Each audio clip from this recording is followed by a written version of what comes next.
প্রিয় দর্শক, আজকে আপনাদের দেখাবো কনসিল কবজা কিভাবে লাগাতে হয়, মাপ নিতে হয় কতটুকুন বিস্তারিত।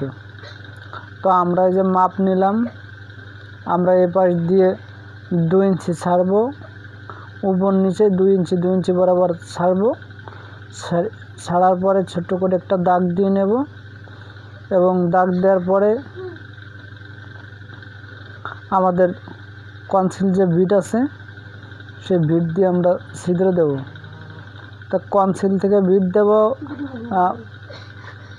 পাশের থেকে মাত্র 1 সুতো পরিমাণ, অর্থাৎ 3 মিলি পর্যন্ত ফাঁকা দিয়ে তারপর আমরা বিটটা দিয়ে হোল করে নেব।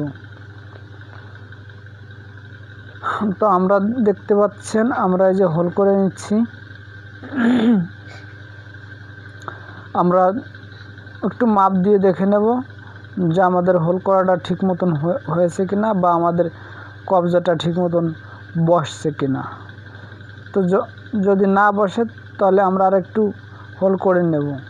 একটা হোল আমাদের করা হয়ে গেছে, এই পাশে ওই বরাবর আরেকটা হোল আমরা করে নিচ্ছি। তো আমাদের সাথে থাকুন। এবং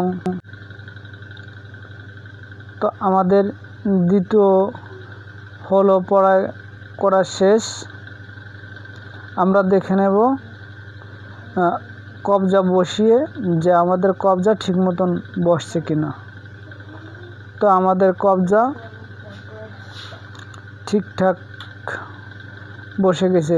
দেখতে পাচ্ছেন আমরা দুপাশ থেকে মাত্র 1 সুতা অর্থাৎ 3 মিলি পর্যন্ত আমরা ছিদ্র করে নিছি।